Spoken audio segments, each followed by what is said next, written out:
पश्चिम बंगाल विधानसभा के नेता प्रतिपक्ष शुभेंदु अधिकारी ने मंगलवार को नदिया जिले के धुबुलिया में आयोजित एक विशाल परिवर्तन संकल्प सभा को संबोधित किया एवं इस दौरान उन्होंने राज्य की कानून व्यवस्था पर तीखा हमला बोला और बेलडांगा हिंसा मामले में कलकत्ता उच्च न्यायालय के केंद्रीय बलों की तैनाती के निर्देश का स्वागत किया है। वहीं सभा के समापन के बाद पत्रकारों से रूबरू होते हुए शुभेंदु अधिकारी ने बेलडांगा की वर्तमान स्थिति और अदालत के हालिया आदेश पर विस्तार से बात की। जानकारी के मुताबिक धुबुलिया की इस परिवर्तन संकल्प सभा में भारी संख्या में बीजेपी समर्थक एकत्रित हुए और शुभेंदु अधिकारी ने कार्यकर्ताओं से आगामी चुनावों के लिए एकजुट होने का आह्वान किया। वहीं राजनीतिक विश्लेषकों का मानना है कि बेलडांगा की घटना को लेकर शुभेंदु अधिकारी और बीजेपी पूरे प्रदेश में सरकार के खिलाफ माहौल बनाने की रणनीति पर काम कर रहे हैं। हिंदू मंदिर बनाबे आपत्ति नेই, मुस्लिम मस्जिद बनाबे आपत्ति नेই, बाबरेर नाम আমরা লিখতে দেব না। বিজেপি কারণেন বাবরের নাম লিখতে দেব না। বাবর ভারতীয় নয়, ভারত মোগল পাঠান হানা দিতে এসেছিল, ধর্ম পরিবর্তন করেছে, মন্দির ভেঙেছে, আমার মা বোনদের ইজ্জত লুট করেছে।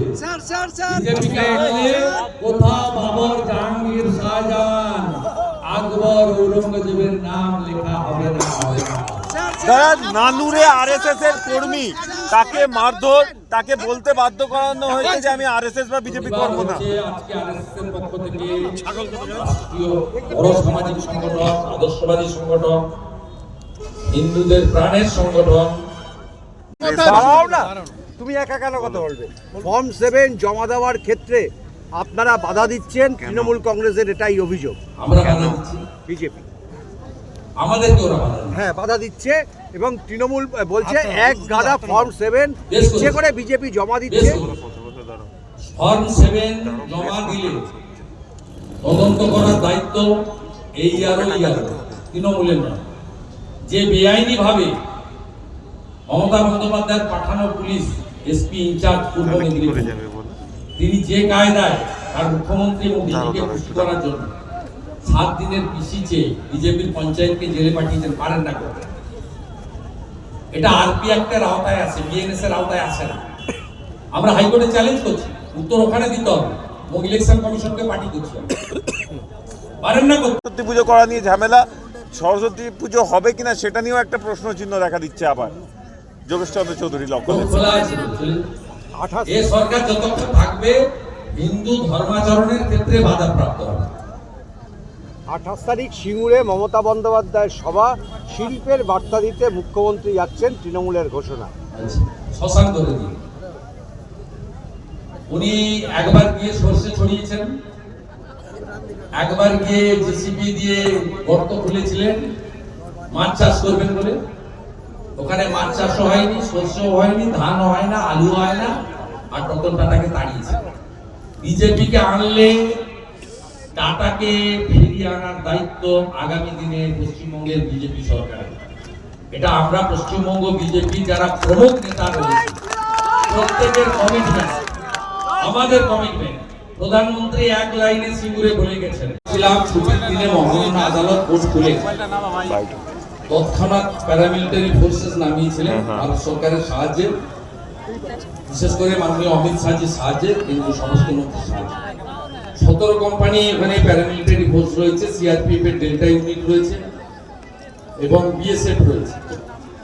সেই অর্ডারেই বলা ছিল পশ্চিমবঙ্গে যেখানে যেখানে এই ধরনের ঘটনা ঘটবে সেখানেই তৎক্ষণাৎ আমি যদি ইনফর্ম করি বা আমার লয়ার যদি ইনফর্ম করে, ঘটনার গুরুত্ব বিবেচনায় প্যারামিলিটারি ফোর্স দিতে হবে।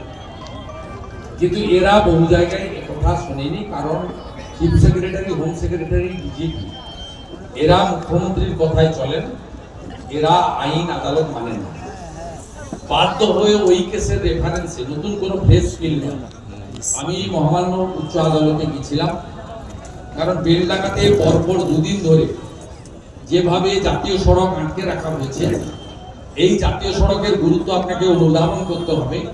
গোটা উত্তর পূর্বাঞ্চলের কানেক্টিভিটি এই রাস্তা দিয়ে ভারতবর্ষের প্রতিবেশী যে রাষ্ট্রগুলো রয়েছে বাংলাদেশ, নেপাল, ভুটান করবেন, নয় টেবিলের নিচে ঢুকবে, নয় শাটার নামিয়ে ঢুকে পড়বে ভিতরে।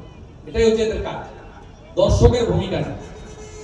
এরা এদের প্রত্যেকের বাড়িতে রেশন পৌঁছে দিচ্ছে, এই জঙ্গিদের বাড়িতে। বলছে আমরা কয়েকদিন পরে জামিন করিয়ে নেব। তারা জানে জামিন করিয়ে নেবে, কারণ পশ্চিমবঙ্গে যে সরকার চলছে এই সরকারটা ওদের সরকার। ওরা সব জায়গায় বলে আপনি মাথায় হেলমেট না রাখলে আপনাকে 1000 টাকা ফাইন দিতে হয়, আর ওদের হেলমেট লাগে না। এইরকম একটা পরিস্থিতিতে এই জায়গায় গেছে। তাই এনআইএ হওয়া উচিত এবং অবিলম্বে প্যারামিলিটারি ফোর্স নামানো উচিত।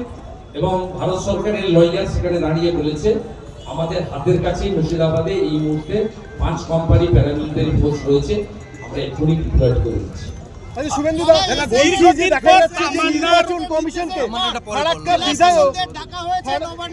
দুজন বললে কার উত্তর দেবে? শুনানির পর জেলা শাসকদের ডাকা হয়েছে নবান্নে জরুরি বৈঠক। Bureau report, PVTV news.